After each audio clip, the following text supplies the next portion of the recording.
नमस्कार। आज हम भारतीय दर्शन के एक ऐसे दिग्गज पर बात करने वाले हैं जिन्हें कई लोग दूसरे बुद्ध का दर्जा देते हैं। नाम है आचार्य नागार्जुन। और हम सीधे उनके सबसे क्रांतिकारी और शायद सबसे ज्यादा गलत समझे गए सिद्धांत शून्यता की गहराइयों में उतरने वाले हैं। ठीक है, तो फिर सीधे मुद्दे पर ही आते हैं। देखिए, जब भी मैं शून्यता शब्द सुनता हूं, मेरे दिमाग में सबसे पहले यही आता है। सब कुछ शून्य है, मतलब कुछ भी नहीं है, एक कोरा खालीपन। क्या यही मतलब है इसका? क्योंकि सच कहूं तो ये सुनने में बड़ा निराशाजनक, काइंड ऑफ डिप्रेसिंग लगता है। और यही यही वो सबसे आम गलतफहमी है। सच तो ये है कि ये हमारे आज के सफर के लिए सबसे जरूरी शुरुआती बिंदु भी है। आपको पता है, नागार्जुन खुद इस गलतफहमी से होने वाले खतरों के बारे में बहुत गहराई से जानते थे। उन्होंने खुद इसके बारे में एक बहुत ही तीखी चेतावनी दी थी। वो कहते हैं, गलत तरीके से पकड़ी गई शून्यता एक जहरीले सांप की तरह है। ये पकड़ने वाले को ही नष्ट कर देती है। अरे बाप रे, ये तो बहुत ही गंभीर चेतावनी है। मतलब इस सिद्धांत को सही ढंग से समझना इतना जरूरी है कि जरा सी चूक बहुत बहुत भारी पड़ सकती है। बिल्कुल, क्योंकि अगर शून्यता का मतलब कुछ भी नहीं मान लिया जाए तो ये सीधे सीधे नास्तिवाद यानी निहिलिज्म बन जाता है। एक ऐसी सोच जहां नैतिकता, कर्म, किसी भी मूल्य का कोई मतलब ही नहीं रह जाता। और नागार्जुन का उद्देश्य इससे ठीक उल्टा था। तो शून्यता को समझने के लिए हमें पहले ये समझना होगा कि नागार्जुन दरअसल किस विचार का खंडन कर रहे थे। उनका दर्शन कुछ नया बनाने के बारे में उतना नहीं था जितना पहले से मौजूद एक बहुत गहरे दार्शनिक विचार को जड़ से उखाड़ने के बारे में था। अच्छा, तो वो निशाना क्या था? किस चीज के खिलाफ थे वो निशाना था स्वभाव का विचार। ये वो मान्यता है कि हर चीज का अपना एक स्वतंत्र, अंतर्निहित और कभी न बदलने वाला सार होता है। एक मिनट, स्वभाव को थोड़ा और आसान शब्दों में समझाएंगे? ये अंतर्निहित और अपरिवर्तनीय होने का असल में क्या मतलब है? बहुत अच्छा सवाल है। देखिए, अंतर्निहित मतलब जो उस चीज का अपना जाती हिस्सा हो, जो किसी बाहरी कारण पर निर्भर न हो। और अपरिवर्तनीय मतलब जो समय और हालात के साथ कभी बदल ही न सके।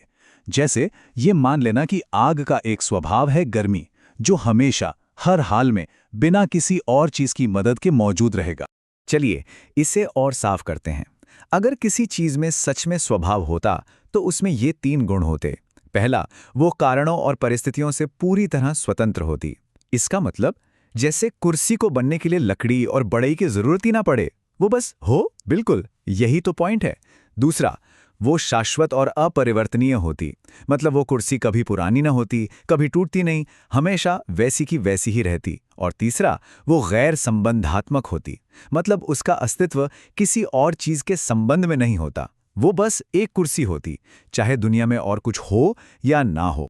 ठीक है, एक पल के लिए मान लेते हैं कि चीजों का ऐसा स्वभाव होता है, तो इसमें समस्या क्या है? ये तो चीजों को काफी स्थिर और भरोसेमंद बनाता है ना? यही नागार्जुन की सबसे बड़ी और क्रांतिकारी अंतर्दृष्टि थी।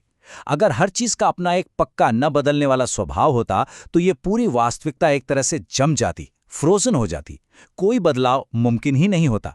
एक दुखी इंसान कभी सुखी नहीं हो पाता, अज्ञान कभी ज्ञान में नहीं बदल पाता, और सबसे बड़ी बात, निर्वाण या ज्ञानोदय असंभव हो जाता, क्योंकि किसी का दुख का स्वभाव कभी बुद्ध के स्वभाव में बदल ही नहीं सकता था।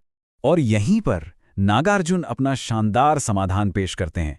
उन्होंने कहा कि चीजों का ऐसा कोई स्वभाव होता ही नहीं है, और इसी स्वभाव की अनुपस्थिति को उन्होंने शून्यता कहा। लेकिन ये अभाव या नथिंगनेस नहीं है। ये हमें एक बेहद सकारात्मक सिद्धांत की ओर ले जाता है, अन्योन्याश्रय यानी इंटरडिपेंडेंस। उनकी सबसे प्रसिद्ध कृति है मूल मध्यमकारिका, और उसके इस एक श्लोक में उनके पूरे दर्शन का सार छिपा है। यह प्रतीति समुत्पादः शून्यताम ताम प्रचक्षमः। यानी जिसे हम प्रतीति समुत्पाद कहते हैं, उसी को हम शून्यता कहते हैं। प्रतीत समुत्पाद, ओके, ये एक और भारी शब्द आ गया। इसका क्या मतलब है? ये बहुत गहरा शब्द है, पर इसका मतलब बहुत सरल है। प्रतीत्य समुत्पाद 2 शब्दों से बना है। प्रतीत्य मतलब किसी चीज पर निर्भर होकर, और समुत्पाद मतलब उत्पन्न होना। तो इसका शाब्दिक अर्थ हुआ निर्भर होकर उत्पन्न होना या डिपेंडेंट ओरिजिनेशन। आसान भाषा में, हर चीज अपने होने के लिए दूसरी चीजों पर निर्भर है। कुछ भी अपने आप में स्वतंत्र रूप से मौजूद नहीं है। तो ये समीकरण, यही नागार्जुन के दर्शन का दिल है। शून्यता का मतलब प्रतीत्य समुत्पाद है। अरे वाह, तो मतलब खाली होने का मतलब गायब होना नहीं है, बल्कि स्वतंत्र अस्तित्व से खाली होना है। हर चीज दूसरी चीजों की वजह से है, किसी का अपना कोई अकेला वजूद नहीं है। ये तो पूरी सोच ही बदल देता है। बिल्कुल सही पकड़ा।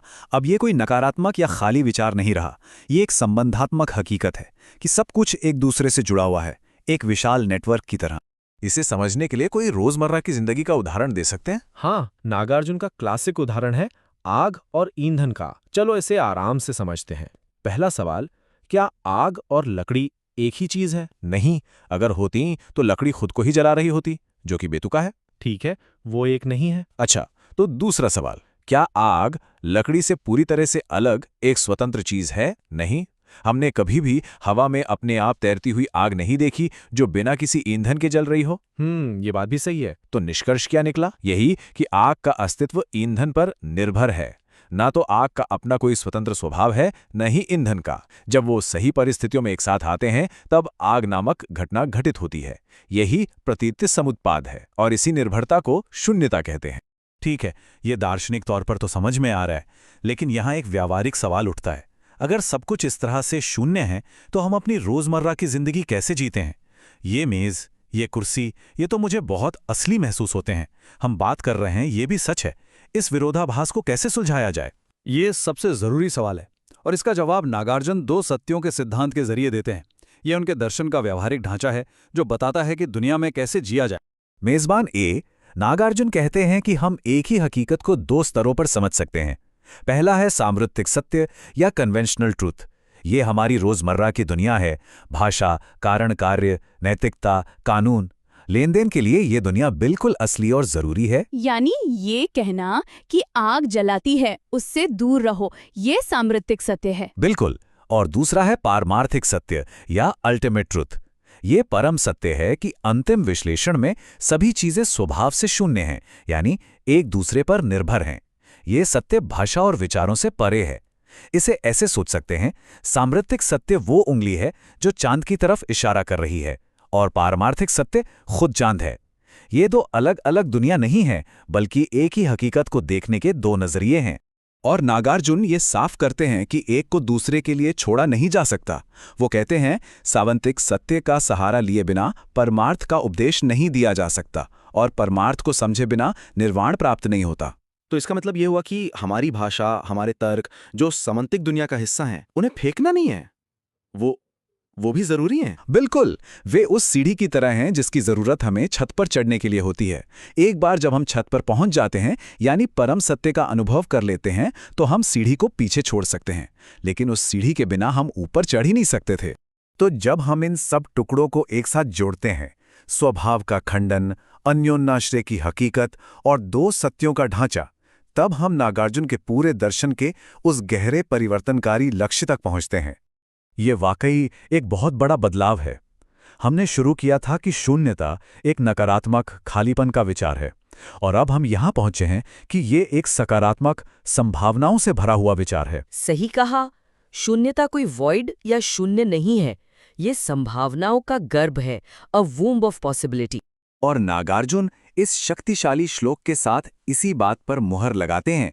वो कहते हैं, जिसके लिए शून्यता संभव है उसके लिए सब कुछ संभव है। क्यों?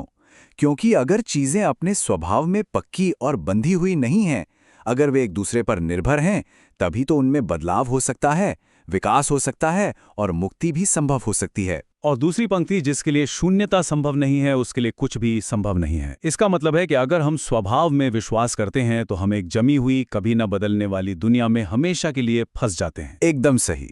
तो अंत में नागार्जुन का मकसद हमें कोई नया वाद या सिद्धांत देना नहीं था। उनका पूरा तर्कशास्त्र सिर्फ एक उपकरण है, एक दवा है। असली लक्ष्य है मन को निश्चित विचारों, धारणाओं और सिद्धांतों को कसकर पकड़ने की आदत से आजाद करना।